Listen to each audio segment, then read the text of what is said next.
Today we are going to have a look at first Minami estimates, and then we'll see how the whole, all the statistics, all the properties we've seen for eigenvalues of random system in the localized regime will apply to give us the statistics.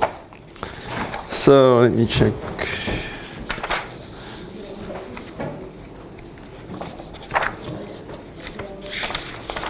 Let me try to find Minami estimates in my notes. Here we are. Okay, so what are Minami estimates? It's, well, as the name says, it's an estimate that was actually introduced by Nariyuki Minami in a 96 paper.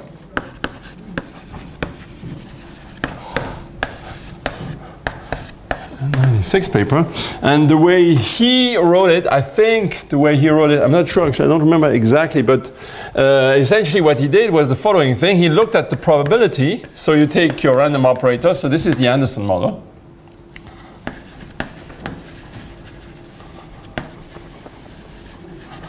Right, and you look at the probability that H omega restricted to some cube lambda has two eigenvalues in some interval I. So I is an interval of the real line.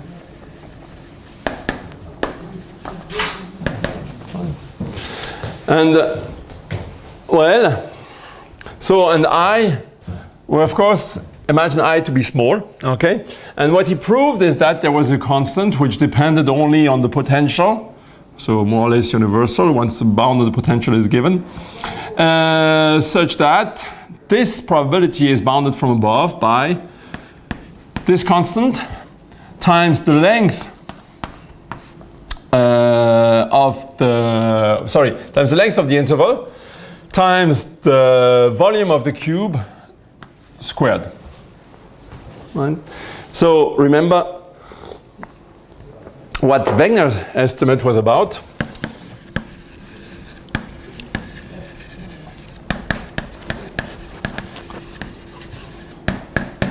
Record the Wegener's estimate. This one said that the probability has at least, so this is, when I say two, it means at least two eigenvalues. Probability that H omega lambda has at least one eigenvalue in I. Well, this is bounded from above by constant times lambda times I. Right? So what you see is that the probability that you have two eigenvalues is, well, upper bounded by the square of the probability that you have one eigenvalue, right? So it means that if you look at, of course, such an estimate is only worth something if this product is small, right? If this product is larger than 1 over square root of c, this is larger than 1, you already know that this probability is bounded by 1. So this is only, it's useless. So these estimates are useless if this is of order 1, right? It's only good if this is actually small. So otherwise you have no new information. And if this is small, it means that I needs to be fairly small, right? So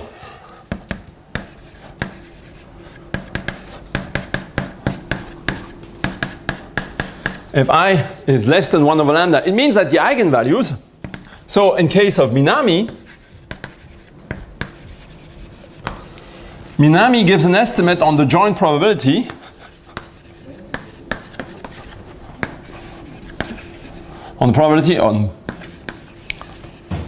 of having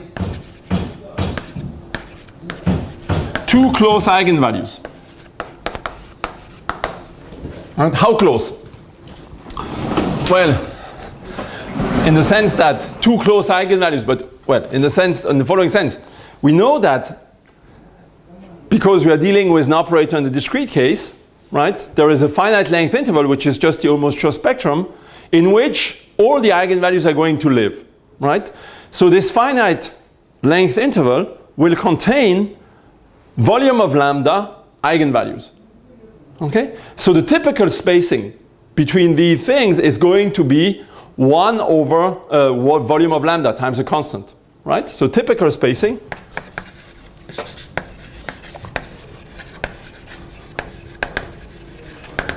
of eigenvalues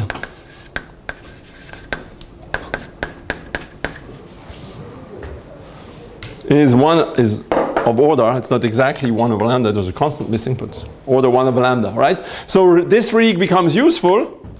So Minami useful if I is less than the typical spacing.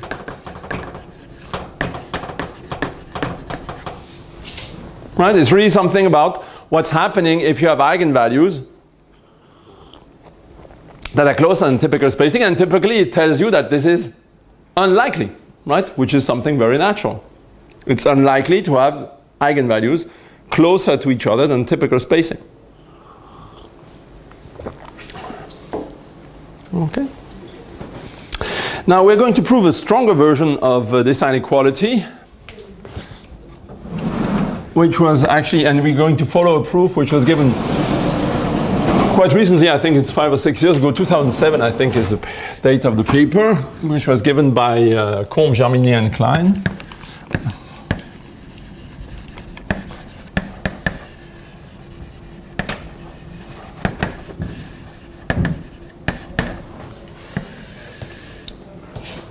And which is the following. So still it's for the Anderson model, right?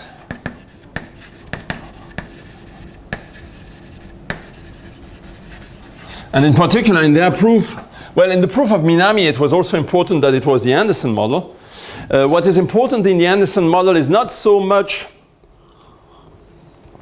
that you have the free Laplace operator. You can replace this with any convolution matrix which decays exponentially, right, or which corresponds to an analytic symbol, a symbol which is analytic in some strip around the around RD, or the real torus. But what is important is really that you have rank 1 perturbations, right? That when you move a single, so it's the form of the potential, that it's the sum of omega gamma times pi gamma, and that this pi gamma be rank 1. Okay, that's important. It was in these proofs. So actually this importance, I'll comment on this later on, but what is important in this proof is going to be this, as we'll see. And so what they prove is that let I1 be contained in I2, right? Then if you compute the expectation of the trace to have an eigenvalue, so the trace of the spectral projector of H omega restricted to lambda, and so you take the trace of the spectral projector of H omega restricted to lambda associated to the interval I1, and you multiply this by the trace of the spectral projector of H omega restricted to lambda associated to I2, and you subtract 1 to this trace, right? Well, this thing is now bounded by a constant which is universal. You take, oh yeah, I assume Anderson model with bounded density. So random variables with bounded density. Bounded compactly supported actually. So it's the same assumptions that we had before. So I call G the density squared, and you have lambda squared times I1 times I2.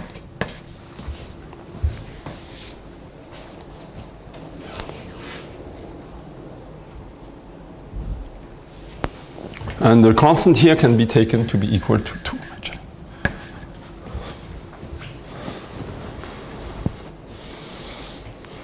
Okay, so let's first see that this is indeed gives you a Minami estimate in this meaning below, right? Well, it's just the following thing. If you take I1 equals I2, then you have that trace of h omega lambda I equals, let me call it I, times the trace of 1h omega lambda I minus 1. This is actually larger than what? Than the twice the trace of twice, not the trace, but the characteristic function of, so that's a real valued function. Here I'm going to get a real valued function as well. H omega restricted to lambda has two eigenvalues in I. Right? Because this number, this thing here, right? Trace of this, these are projectors, so that traces are integers, right? So either the trace is 0, then this product is 0. Or the trace is 1, then this factor in the product, this product is 0 again. Or the trace is at least 2, right? But if this is 0, meaning that the trace, if this is 0, right? Sorry. If this is 0, then this is certainly 0. It means that h omega has no eigenvalue in I. If this is 1, right, meaning this term is 0, then this is also 0 because it means that h omega has still not two eigenvalues. There's at most one eigenvalue in I, right? So it means that you get just this bound. Right? And then if you take the expectation, which gives you the probability that h omega has two eigenvalues, is going to bound it from above by the expectation of this, right? But this is actually in a way much stronger, right? Because it tells you that the probability that this trace be large is actually quite small. You can use now, for example, Markov's inequality, right? To say that the probability that you have that this be larger than k is smaller than this divided by k. So it gives you something more than just the estimate on the probability, right? It's something stronger. Okay, let's prove this.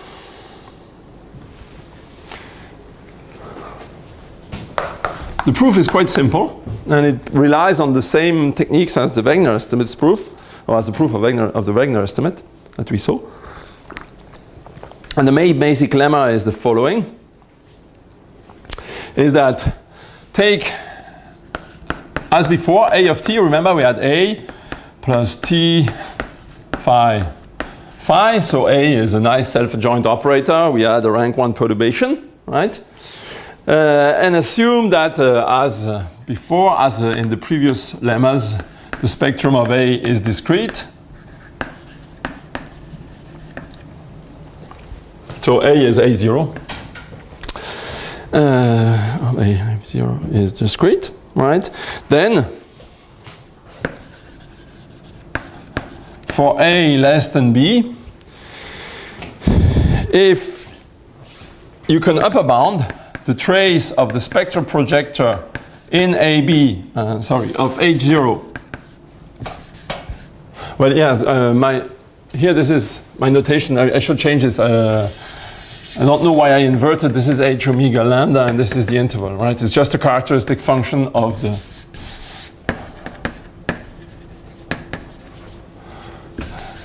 To get back to standard notations, right? It's just a characteristic function of the interval applied to H omega lambda, right? So I don't know why I switched the two arguments, but one shouldn't.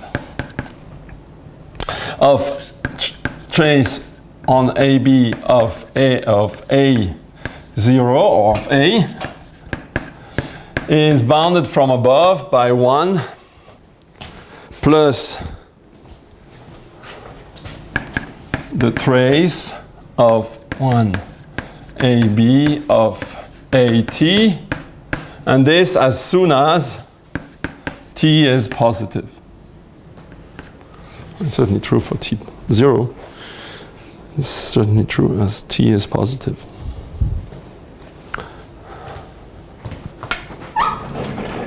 Okay, so the proof.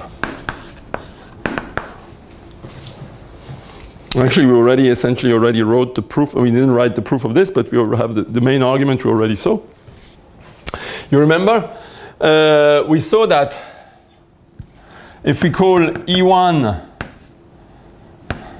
E2, and so on, En of t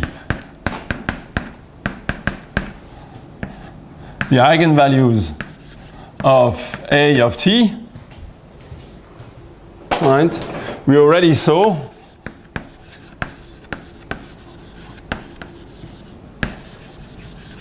that En of 0 is less than En of, always for t non-negative, is less than En plus 1 of 0.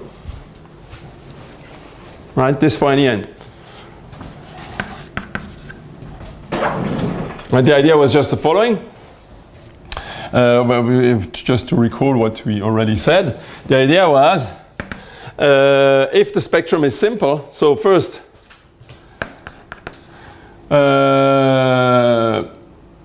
if Ek of 0 has multiplicity j, then Ek of 0 has multiplicity for A0, then it has multiplicity j minus 1 for AT for any t positive. Right? That's the first thing that we saw.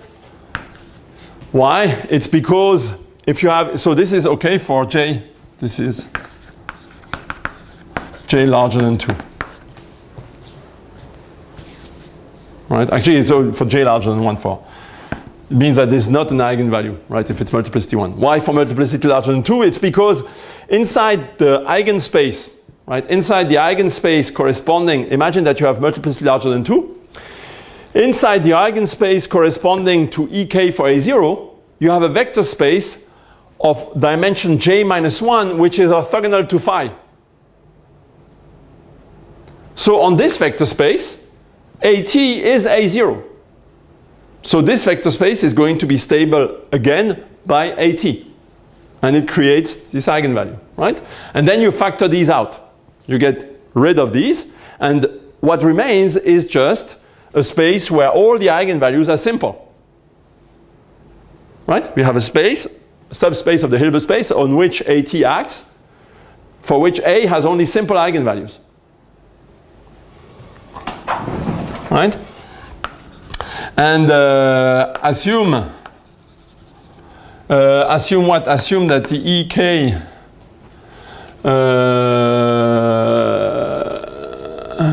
what? Assume that the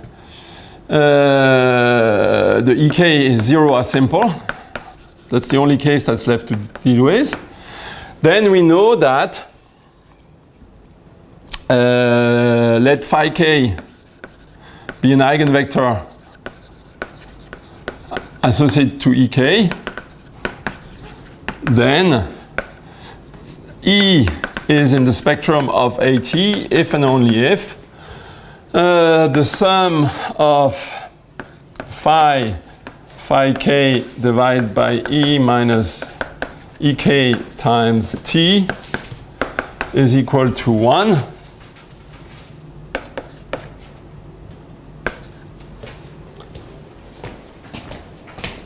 Here there's modulus square missing.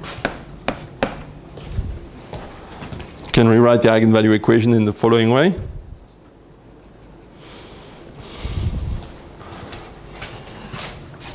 And so what you see is that if you plot the graph of this function,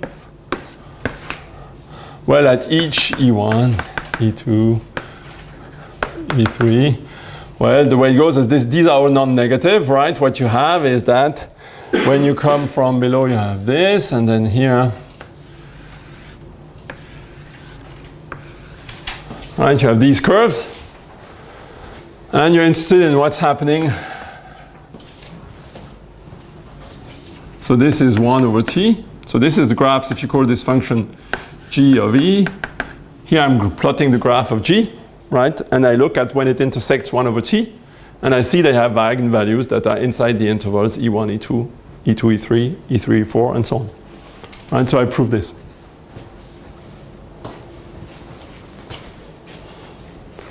Possibly, it can happen that this is missing, Right? Imagine that this is 0. It can happen that for some phi k, okay, this is going to be vanishing, in which case it means that again ek is an eigenvalue.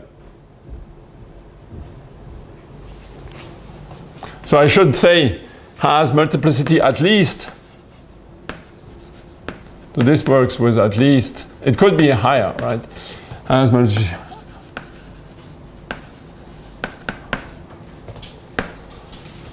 Right? It's at least because it could happen that phi is orthogonal to one of the phi k's, which gives you one more. Okay, so the whole space is variant. But nevertheless, one has this. That's the only important thing I'm interested in here. Well, so that's fine. Well, now if I now want to estimate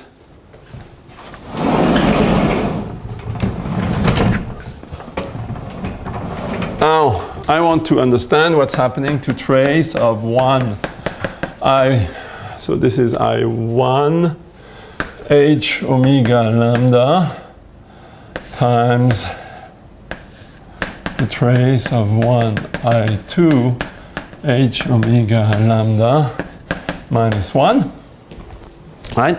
And I'm going to use this. What I'm going to do is I'm going to change a random variable here. I'm going to change a random variable here. I'm going to say that this is bounded from above by trace of 1 I1 H omega lambda times the trace of 1 I2 H omega tilde n.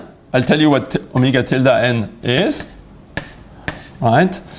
Where omega tilde n is just, well, I'm going to put the n up there. So this below, so I take, so this is again a sequence of numbers, right? Indexed by ZD. So this omega n, this is omega tilde n sub m for m in ZD. And omega tilde super n m is equal to omega n if n is different from m. And it's equal to t if n is equal to m, right? Where I assume that t is chosen larger than the max of the support of the density of our random variables.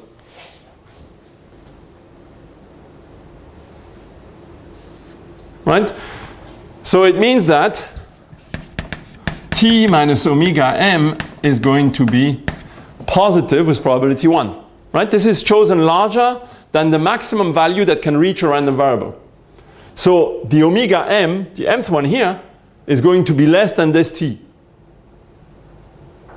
Right? So I can apply this result, because I just say that the t here, so I take as a0, I take this, and I've just added something, t minus omega m, to the mth random variable, which is rank 1, and I can apply this. Okay, and now this t I can choose freely. Right? This t I can choose freely. What I can do now is I can now take the expectation over this t with some distribution. Right? I can take the expectation. So I take expectation over t of, let's say, let me call this a. Right? But of course this is a,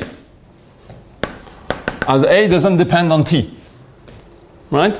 So this is bounded by, well, this one doesn't depend on t, so it's trace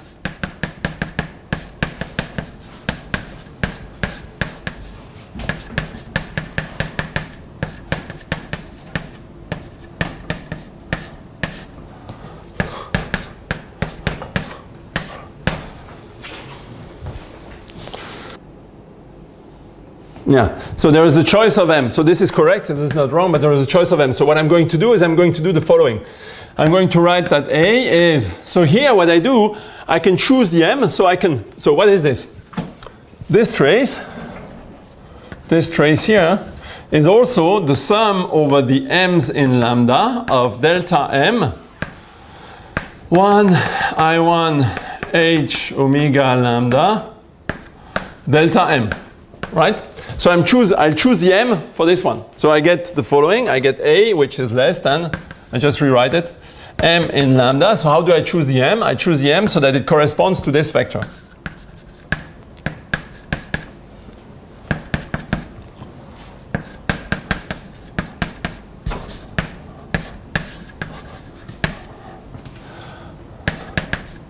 Trace of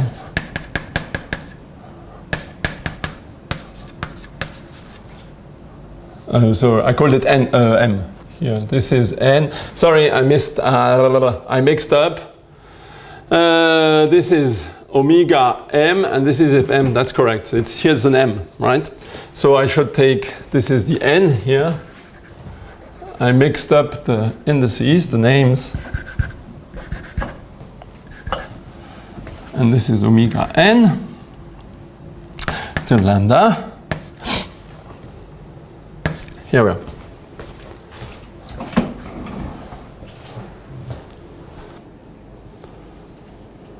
Okay, yeah. Now this one, you see, I got rid of the omega m here. It only depends in the mth variable, it depends. So this is independent of omega m. So if I take now the expectation, if I take the true expectation with respect to omega to this, I get that here I can do this expectation, right?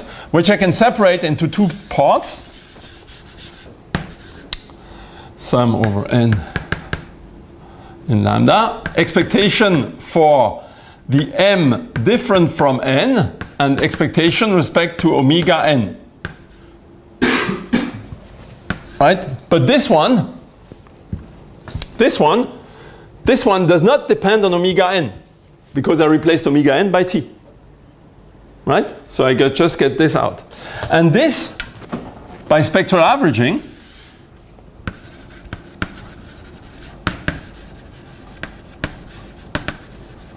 is less than g infinity times lambda times I1. This is by spectral averaging. Not times lambda, times I1 only. I only have 1 here. This is less g times I1 by spectral averaging. There's no lambda. It's just going to come out when you sum. Okay? And now what I can do is, I can now take expectation with respect to t.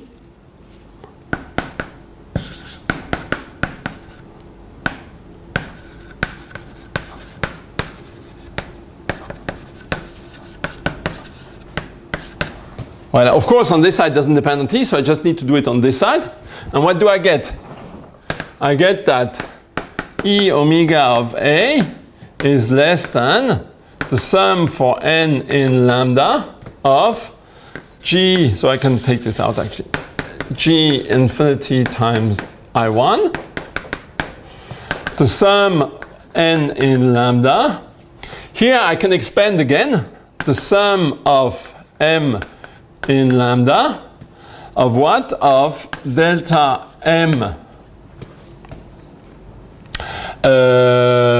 So here I have E of, and I have omega for n different from m, and t in the mth variable.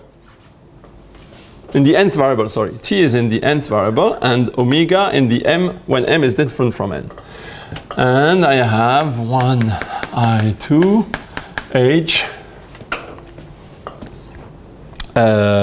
omega tilde n to lambda delta m. Right? So here I take an expectation with respect to the g. Right? Respect to g in terms of omega m when m is different from n, and an expectation with respect to t when m is equal to n. Right? The random variable that I have here, the vector, has exactly coefficients omega m when m is not n, and t when m is equal to n. It's this one. We haven't averaged on t. Yes, I have averaged on t. Actually, this is what I say here. Take the expectation with respect to t. Okay, so we take the average, as I said, we take the average. And now what happens is that again, you can apply, so actually you see that you have the choice of distribution, but you can choose the distribution in t, which is again, for which you have the bound here, right, g to the infinity. So you see that the bound g square, actually we even get 1 here. You see that the bound g square here is not so important. I mean, just something that you can do better than that. Okay, so you take, so then this one again by spectral averaging is bounded from above by what? Oh no, actually you can't really improve on that, because if you take delta m, you don't have choice. If m is different from n, then the expectation with respect with which you take the expectation, the probability measure with respect to which you take the expectation is given by g. So you get this bound g, right? So for one of the points you may get something better. For most of them you just get g. So you can take g for all of them anyway, right? There will be no substantial improvement. And so you get that this is again less than g infinity times I2, right, by spectral averaging. And when you sum, you get, well, you are summing over the two indices, so you get the square of the volume. Right? For each of these terms you get this, and then when you sum you get the square of the volume. So finally what you get is this. Okay, so this proves the Minami estimate for the Anderson model. So actually there are other proofs. The original proof by Minami was different. It followed by a direct computation of a determinant. And there are other proofs, in particular by Hislop, Belisar, Stolz, and there was another one by Graf and Vagi. So there are a number of people who worked on this. But what does one know? What else does one know of the same kind? So first thing, for a long time actually, I mean, Minami paper was 96. This proved 2007, so 10 years later. But most of the cases that one knows how to deal with is with rank 1 perturbations. I know there is a recent result by Veselich and Tautenhahn. So extensions.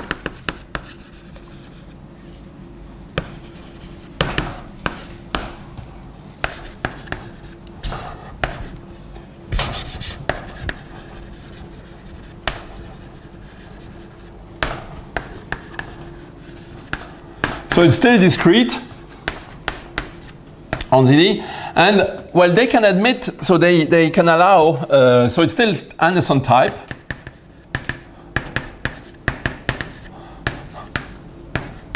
So typically the V gamma is going to be something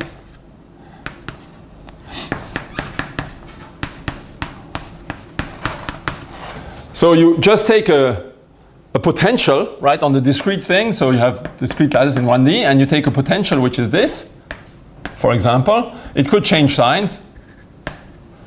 Okay? And you multiply by omega gamma. And you assume that, so you just do the same thing that you do in the continuous, right? So, but you have finite rank. And what they have is that if V gamma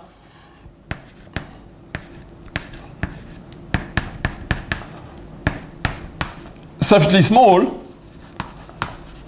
in a precise way that they explain in the paper, right, then you get the same result. So it's in a way a perturbative argument from the usual case, rank 1.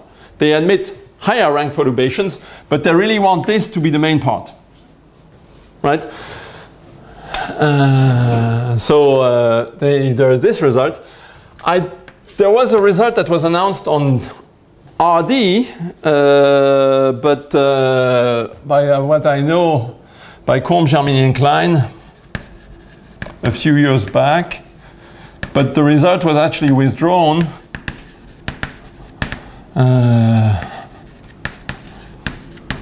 at low energies. But there seemed to be a problem with the proof, so I don't know what the status is now. I mean, I don't know if this got corrected. So your paper was, I think, 2009. This is 2013. And the result, so there was a, at some point in the proof there is a step missing. So I don't know what the status is now. I haven't discussed it with the author recently, so I don't know if they made progress on this. Now in one dimension, there is a result on mine which says the following, which says roughly, so there is no assumption, so it's 1D, that's one of the important things. It's 1D, that's the basic assumption, but otherwise the only thing that you need is that you have an ergodic, so minus Laplacian plus V omega. So I'll write it this way.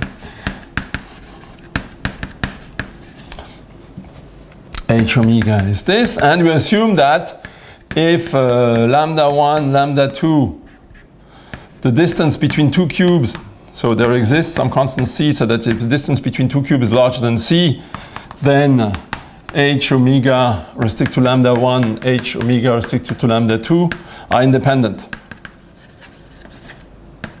So what is called independent as distance, right? You assume that that your random potential satisfies some independent condition if you take cubes that are far enough from each other, okay? Which is a natural thing. But you don't assume anything on the shape of potential. And then the method theorem, the theorem is essentially that localization, so if you can prove localization for such a model, plus Wegener implies Minami.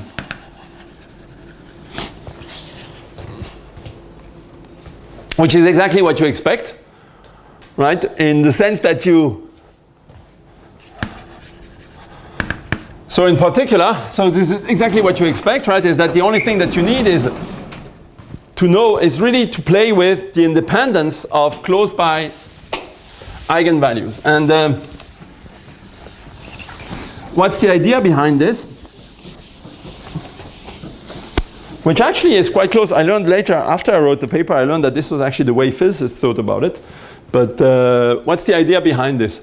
So in particular, yeah, but I mean two remarks. So in particular, it can be applied, or it was applied, to a model where these techniques cannot be applied at all, to the displacement model.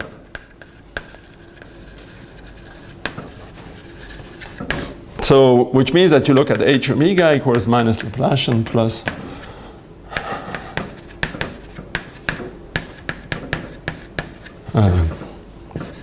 NZ. Right, so what you do is instead of, you take your potentials, but instead of, for example, take them positive like this, or and negative like that, but instead of moving their shape in this way, what you change is the distances separating them, right? And for this you get Minami estimates, right, using this theorem. Okay? So it can also be applied to the continuous Anderson model, of course, for which Wegener estimates are known. It is local in energy. You just need to know that you have a Wegener estimate locally, right? So you need to know this. Localization plus Wegener implies Minami. It's local in energy. So if you have an interval of energy where you know that both hold, then you can actually prove that Minami holds in the same thing. And what's the basic idea? So the idea, so in the Veselage, Tautenhahn, and in this proof, the idea is really to bring yourself back to this case, right? It's perturbation from this case. Here the idea is completely different. The basic idea is the following. It is that, okay, first thing, what is the closest, if you give yourself a system, what is the closest two eigenvalues can be, right? It's a well-known theorem that if you look at in 1D, so this is one-dimensional, but it's well known that if you look at the one-dimensional system of length L, right, and you look at something which is like this, plus V on this, and V is nice and bounded, let's say V is a bounded potential, then the closest you have that, the infimum. So first you know that if you look, for example, at this with boundary conditions, Dirichlet, Neumann, Robin, whichever you want, well, you know that the eigenvalues are simple, right? Eigenvalues, because one-dimensional, have to be simple. But you can do better. The minimum distance between lambda I, lambda k for ik let's say, less than constant times L. Okay, so imagine that you take the lambda I. So this gives you lambda i's, eigenvalues. Okay? So these are the eigenvalues. They depend, of course, on L and on the potential, but I assume that I let L grow and I take a function V which is bounded, continuous, over the whole real line. Okay, so this is on.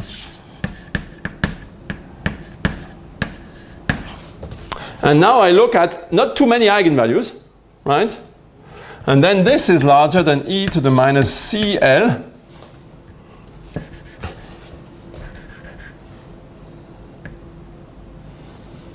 How should I write it? For any k positive, there exists a C positive such that one has this.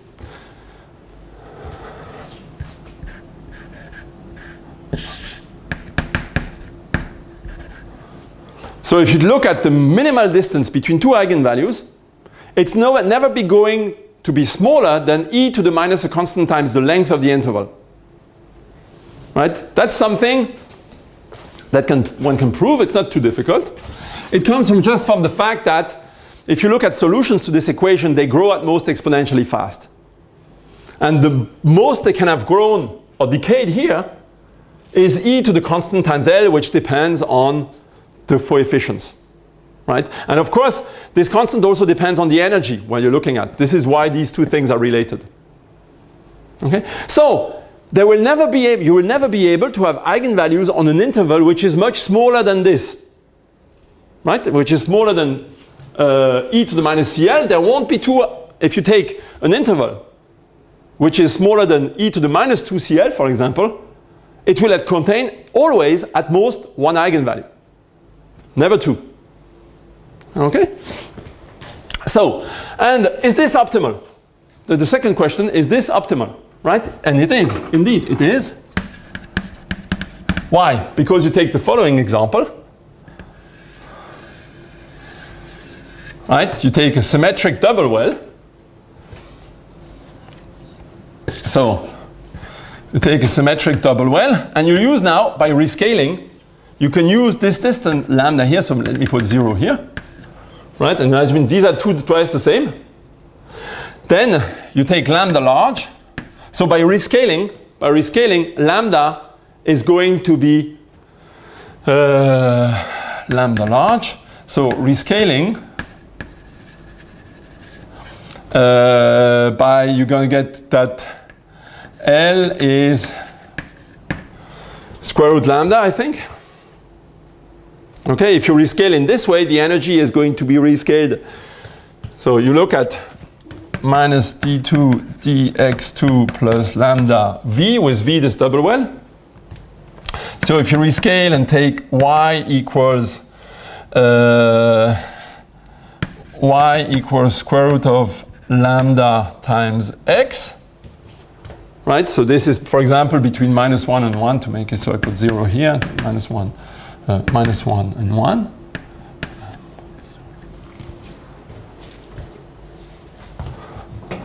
Right, and this gets rescaled into lambda minus d2y dy2 plus v of, right, into this. Okay, so the only thing that you're going to do is enlarge the interval. You have this.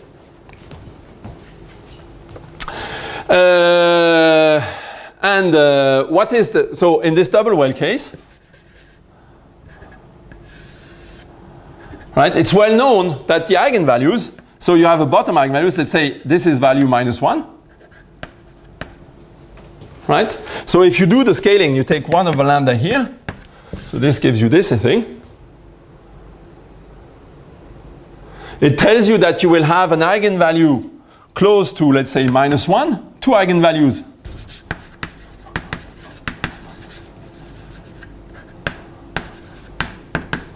Close to minus 1. Assume that your potential V here is quadratic. Assume that let me call this, so this is minus 1/2, this is 1/2. Okay, and assume that the potential V is symmetric. V of minus x is V of x, it's even. And we assume that V of x minus 1/2 is going to behave like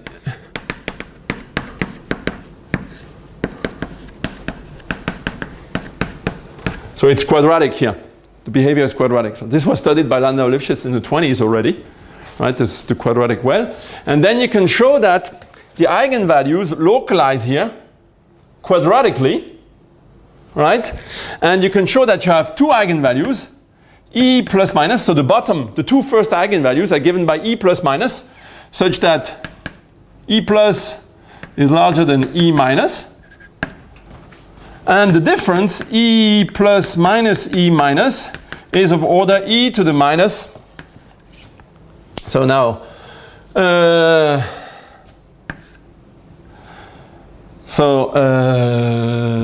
it should be, so in this way it should be square. So there are constants, right? Alpha and beta.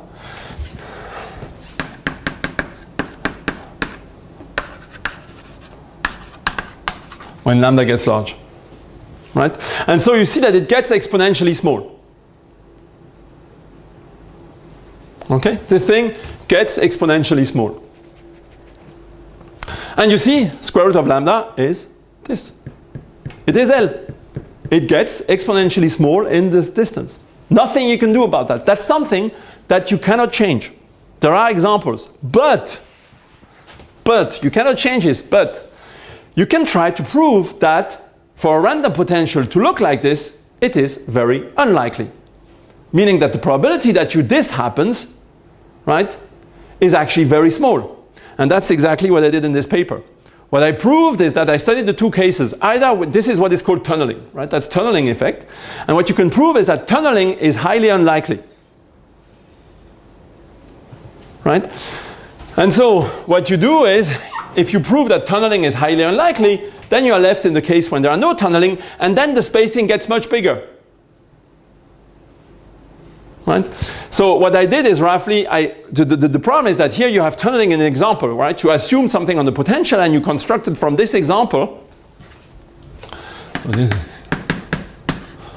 From this example, you constructed the eigenvalues. What you want to understand now is that imagine that I have two close by eigenvalues, right? What does it tell me on the potential? That's a different problem, right? So you need to go the inverse way. But nevertheless, what you can prove is that if you have two close by eigenvalues, you can find a way to decouple the potential. I mean, you can find a way to show that actually it means, right? This is what I did in this paper. It means that you have actually not two L's, but two configurations of the potential separated by some spacing here, right? If you go this thing, you see that this spacing, which is order 1 here, gets order square root lambda. So they're pretty far away from each other. Right, separated, such that essentially you have one eigenvalue living here and one eigenvalue living there. But you see, if you know that you have two regions far apart from each other, where you have one eigenvalue close to the one you're looking for, living in one region, and one in the other region, Wegener is your friend. The regions are far apart, so by your assumption, the two random potentials in each region are stochastically independent, and in each of the regions you can apply Wegener. You have just one eigenvalue. And you get that the probability to have two is just the product of having one. Right? And so you can make this rigorous in 1D. In higher dimension, I think that this should still be true. I don't know how to crank out the estimates.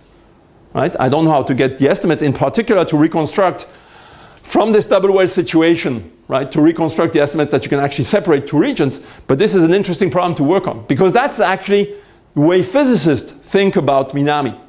Right? I learned this later on, but this is the way physicists think about Minami, is that actually Minami essentially, the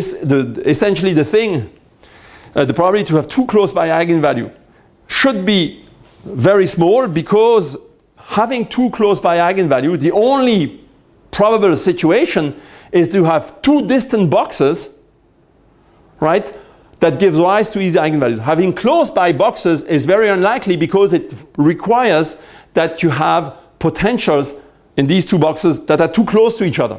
They look alike, and this is very unlikely.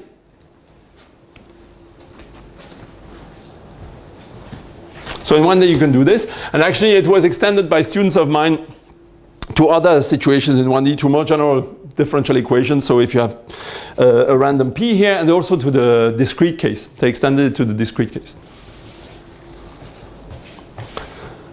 Okay. Okay. So that's a good thing actually to think about is, well, can one do the same kind of proof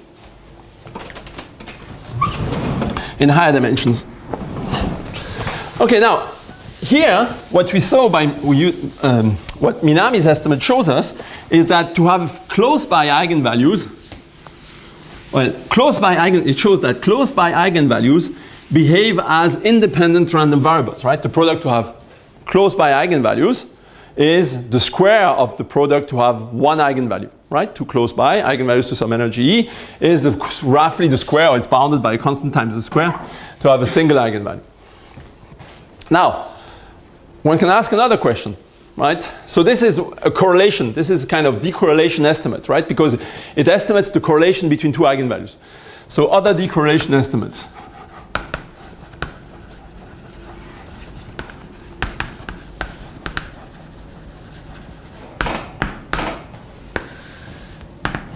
So, well, I proved the following thing a few years ago. Theorem. Take the Anderson model.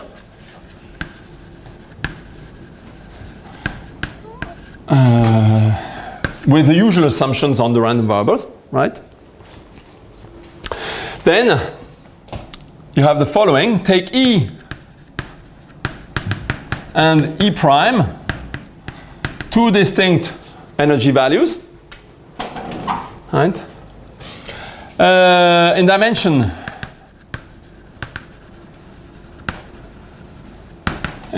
1, you just need this assumption that they're distinct.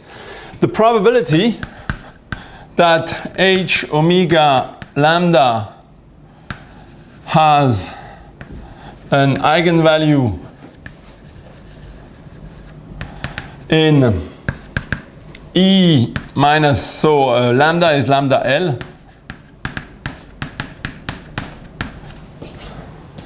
in E minus I think what should I do? I should take this.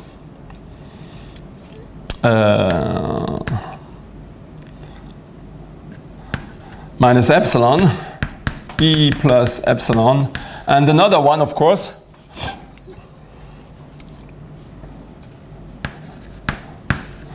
E prime minus epsilon, E prime, E plus epsilon. Well, the estimates are a bit stronger, but it's bounded from above by a constant times L times epsilon to the power 1 plus rho. So roughly for rho, if you give yourself any rho less than 1, right? For L large enough, and what you require on epsilon, you require that epsilon be less than L to the, so now I can't remember by heart, let me check.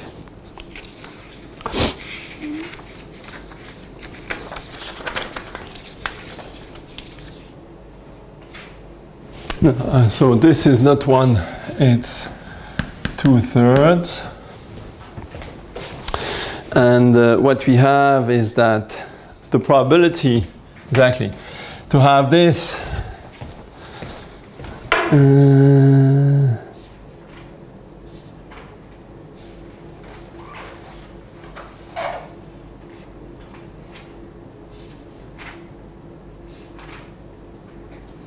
okay, it's a bit different.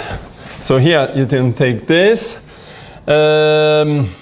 So it is a bit different. Going 1 over L, 1 over L.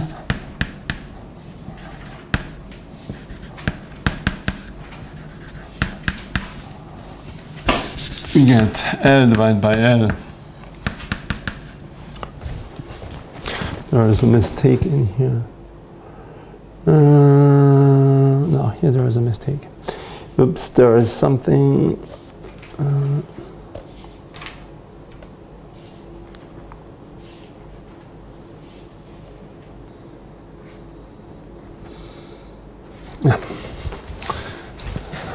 Yeah. So if you take this, so I need to invert the.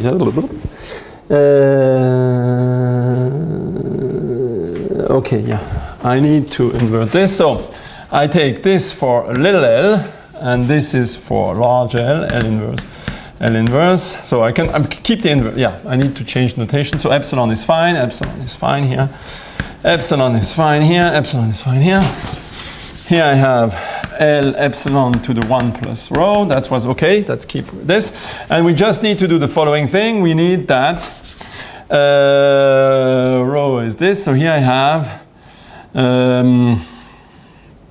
L need to be contained in epsilon L to the alpha is contained in C L to the minus alpha, sorry, in C epsilon and so C epsilon 1 over C epsilon.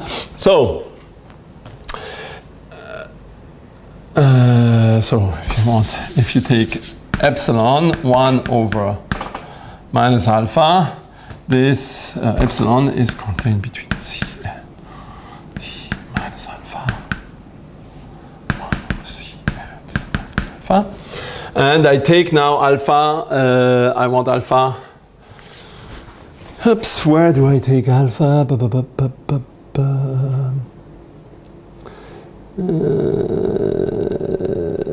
Alpha here, is it between 0 and 1? So for alpha larger than 1.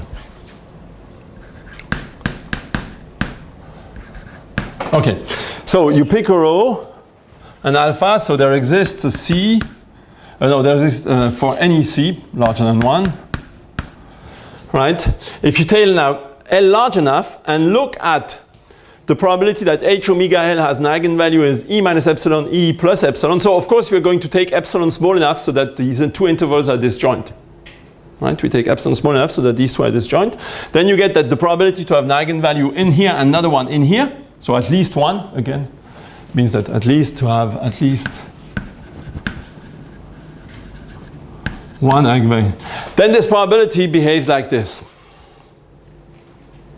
Right? So actually I can take, let me fix a value, let's take in 2/3 here, right? So let me take, 2/3 is the maximum, so I can take 1/2, for example, just to remove one quantifier.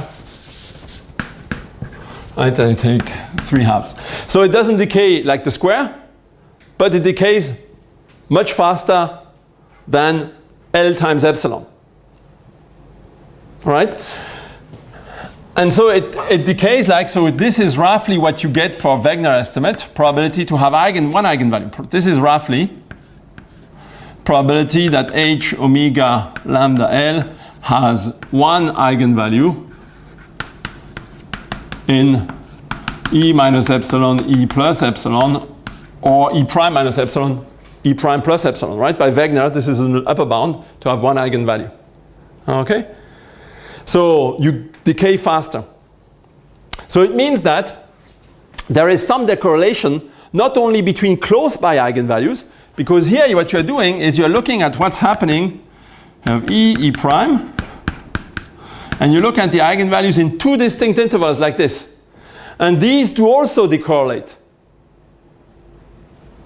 Right? Which is not something as obvious, because really the idea in the Minami estimate is that if you have, one thing I should have said is that the idea, even though it doesn't show in the proof, but the idea in the Minami estimate is that if you have two close by eigenvalues, right, the eigenfunctions,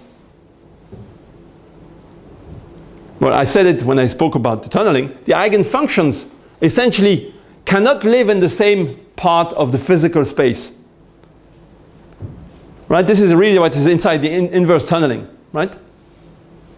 Because it's unlikely that the physical space, I mean the shape of the potential is going to be such that it allows to have very too close by eigenvalues. So that's the physical heuristics behind Minami estimate, is that if you have two eigenvalues that live close by to each other, they need to come from parts of space that are distant from each other. But these parts of space carry independent realizations of the random potential.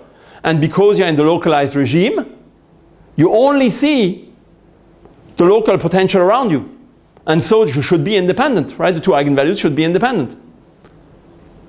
Of course, you don't see this in the proof of Minami, except in this one, right? But otherwise, you don't see this. But here it's different, because here you're looking at two different energies. So two different energies could come from, I mean, if I take a local Hamiltonian, I take h omega lambda, right? For some lambda prime, where let's say lambda prime is going to be of size log lambda, log L. So this lambda prime is inside in lambda L, and it's of size log L. Here you know that we saw by localization that we are localized on size, on scales of that size. Well, if you have this operator has a spectrum which is roughly separated by something which is of order 1 over log L. So for two intervals like this, it's going to have eigenvalues falling in here.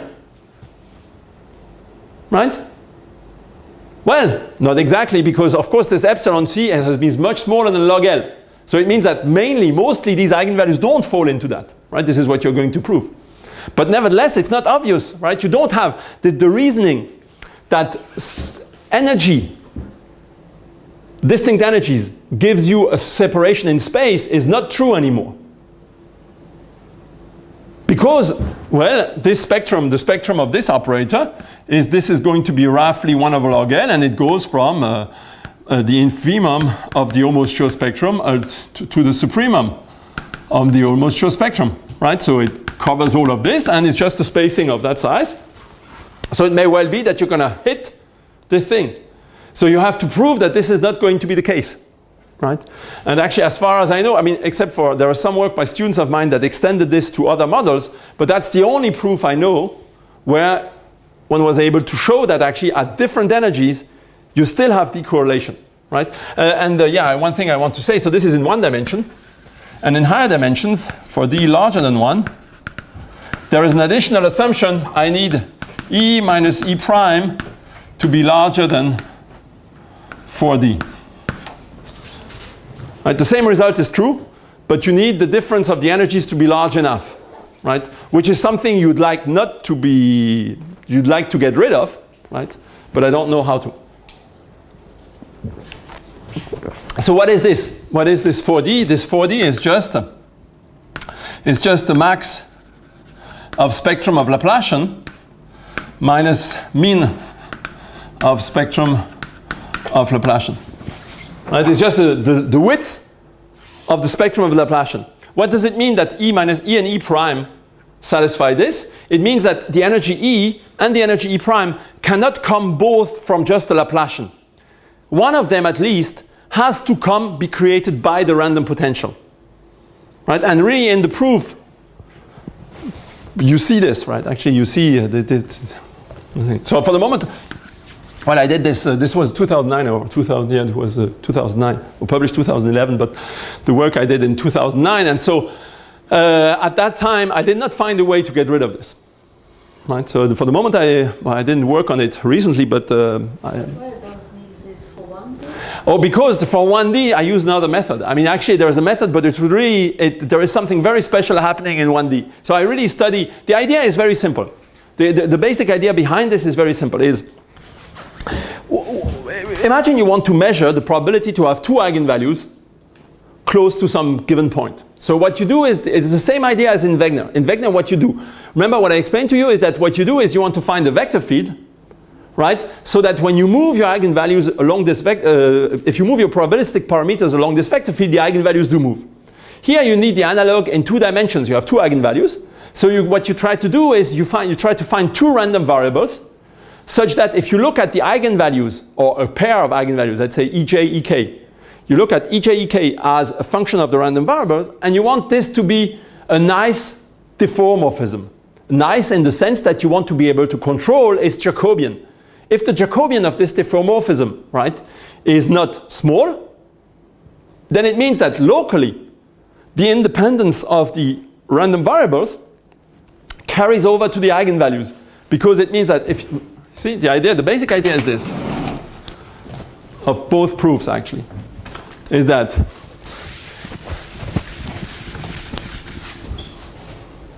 the basic idea is that if I take two eigenvalues, ej omega, ek omega, right? And take two random variables. Okay, take this mapping. All the other random variables are frozen, right? Just condition on all the other ones. Imagine that this phi is a nice diffeomorphism, right? Then if you want to compute the probability that ej minus e less than epsilon, ek minus e less than epsilon, well, this is going to be bounded by, so this just, so you have in the probability space, so here you have in the square for e prime, right? You have this square e prime, okay? And you're going to map this by phi inverse, right? And it's give you a region in the probability space. And roughly what you will know is that this region is small. Why? Because you control the Jacobian, right? If you can control the Jacobian of phi, then you can control the size of this region knowing the size of that one. Okay? So, what is the Jacobian? So imagine that you're in the Anderson model. Okay, look at the Anderson model. What does the Jacobian look like? Well, if I look at d omega k, d omega, I have k, l, m, d omega m of ej, this we know is just, if I look at phi j, the random variable, at m, modulus square. So where h omega lambda minus ej phi j is 0, right? This is just the eigenvector. So we just compute this. So what we should look at is, so the Jacobian we are looking at, so for this Jacobian to be not too large, you need the Jacobian of the inverse to be not too small. So we need to look at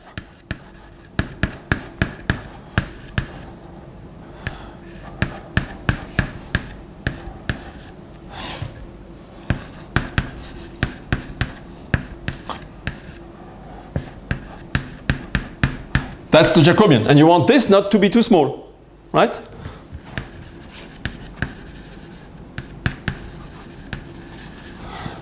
Right, you want this not to be too small. But what you want, you don't care which random variables you have here, right? So what you want is that if you look at the column, if you look at the phi j m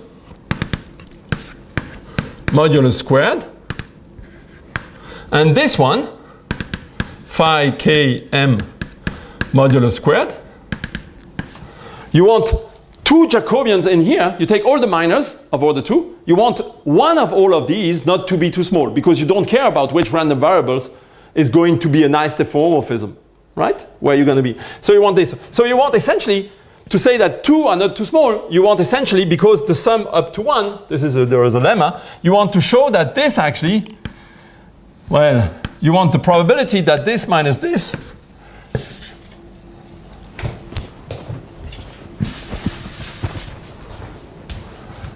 you want this not to be too small. And not too small is roughly something which is of size e to the minus L beta. Right? But not too small. Let me write it this way. You want this to be not too small. Roughly, what you want to estimate is what is the probability of this being very small. What's the set of omega where this is very small? First, let me show you that this probability is not 0, right? And that there are omegas, well, it's not 0, it's going to be small. It's not 0 in the sense that there will be omegas for which this is very small. Why? Imagine that your random variables take value 0. Imagine that 0 is in the support of the random variables, right? What does it mean? It means that the potential can be all 0. But when the potential is all 0, what are the eigenvalues? They're the eigenvalues of the Laplacian. And what are the functions? the functions are just plane wave. Phi jm is e to the I2 pi km over L. These vectors are all 1. The difference is 0 for any eigenvalue. So that's something that happens. You cannot do anything about it. It just happens. But what you can hope for is that it only happens with sole probability. Right? And there is a trick which works in one dimension. Actually, I discovered this by doing computer simulations, very simple ones. But the idea is the following. If you see, what is nasty in here is that this is a relationship which is quadratic in the phi's. If it would be the vector, this vector close to that one, it would be simple. But it's not exactly that. So what you can do is, you know that the vectors that you have here, because of we're dealing with a self-adjoint eigenvalue problem with real coefficients, we know that if you have this small, right, it means that there exists a plus minus sign, a sequence of plus minus, well actually a sequence of plus minus, such that if I take an epsilon, which is inside the sequence of plus minuses, such that if I look at phi jm times epsilon m minus phi, the phi jm minus times epsilon minus phi km, right, these two vectors has to be small. Because these numbers, they sum up to 1. They are all real. So the difference between phi j and phi k squared is just you multiply difference between phi j phi k minus difference between minus the sum phi k phi j. So if the sum here, this norm is small, it means that for each m, either phi k minus phi j is small or phi k plus phi j is small, which means that you have something like this. So here you have two vectors that are very small, right? And now, so this is now once you know this, you can define what is called p plus. So projector on one epsilon m is pi plus, and the pi minus, which is 1 minus pi plus, right? And what happens is that in one dimension, if I do the following, so now what do I know? I know that I have h omega minus e phi j is 0. And then this relation, is, let's say, let's not write 0. So this is 0 actually. This is 0. And if I look at phi j, I can write it as minus e prime. And here I have pi plus phi j minus pi minus phi j. Because this is essentially this. This is not going to be 0, but it's going to be essentially 0. It's going to be very small. Right? And you have two equations relating to two different eigenvalues, but the same eigenfunction. Okay? And what happens is that the potential, V, commutes with pi plus. Because it's a potential, and this is also a potential, just multiplied by epsilon. Right? So this commutes the diagonal matrices exactly. But H does not. But now you can reduce these equations, and you see that you are gonna have, if you look at this, so this you can write as pi plus plus pi pi minus. Right? You play some algebra with the equation, and what you're going to see is that what's coming out is things of the type pi Laplacian, pi minus. And if you look at this operator, well, it turns out, and this is so actually, when I wanted to look at this operator, written in this way, you don't see anything. So what I did, I just took a computer and had it plot on a graph, on just a drawing, right, for a big matrix. So I take 200 by 200, and I took two random sets, pi plus, pi minus, and I looked at what does this matrix look like. And what I saw on the computer is that this matrix had a block-like structure. Once you write it this way, and you look on the computer, you obviously see, well, this matrix has a block-like structure, and the block-like structure corresponds to the connected components of successive plus minus ones. Once you've seen this, it's easy to prove. Before you've seen it, you don't think of proving it, right? But once you've seen it, so I tried it with the computer just to see what they look like. I have no idea what these matrices look like. So I just took a computer, right, one afternoon. This took me 5 minutes, right, because it's very simple. Just take a product of 3 matrices, nothing to do. And you see this block structure. Once you know this, you separate the blocks, then you analyze each of the block, and you can prove this. It takes a little bit of work, but it's very easy. Once you've seen the structure, it's very easy to understand. And this structure is not true anymore in high dimensions. This is mainly why I don't know how to do it. Right? In high dimensions, the structure is not at all like this. And that's why I don't know how to do it in high dimensions. Okay. And in higher dimensions, actually, under this condition, if you have this condition, then you can show that this is never going to be small. In higher dimensions, when E minus E prime is larger, sorry, this is strict here. E minus E prime is strictly larger than 4D, then you can show that this is lower bounded by a constant depending just on that. And 4D. Roughly this minus 4D times something or something like that. And though you are happy, because once you know that this is not small, there is one of the Jacobian in there that is not small, plug it into the remaining analysis and you get the result you expect. But really this is a very good thing to think about in high dimensions. Is there a way both for the Minami estimate or for these decorrelation estimates, are there ways to analyze this, right, in higher dimensions? So this was actually in one dimension, this was extended by students of mine also to other cases. I mean, if you take Jacobi matrices, I mean more general Jacobi matrices, or if you take differential operators, all of this can be, but the difficulty is really this analysis, because here you've got something which is nonlinear. But that's something, I mean, if you'd have here a condition which is just on the eigenfunctions, it'd be fine because you rather reduce yourself. So you see what's happening here is the following thing, is you have here, you have lambda, volume of lambda equations. Here you have volume of lambda equations again. How many unknowns do you have? Well, you have the random variables which are unknown, and you have the random vectors which are unknown, right? So you have volume of lambda unknowns, right? You have volume of lambda unknowns. But actually, volume of lambda times volume of lambda unknowns, right? And you have two more things. You have first that these need to be, so you can normalize this to modulus square 1, right? And is there one thing I forgot?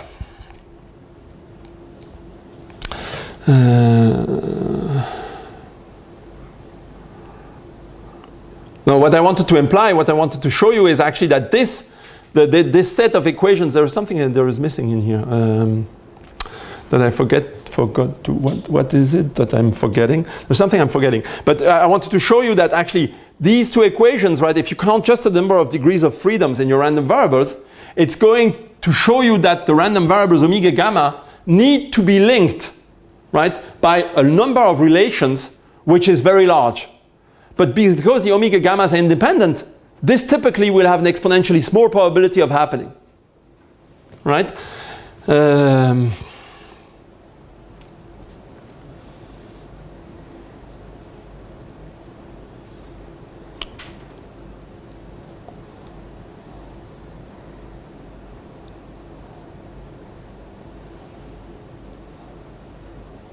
Well, I don't see it right away on the, there is something that I don't see it right away on this way of writing things.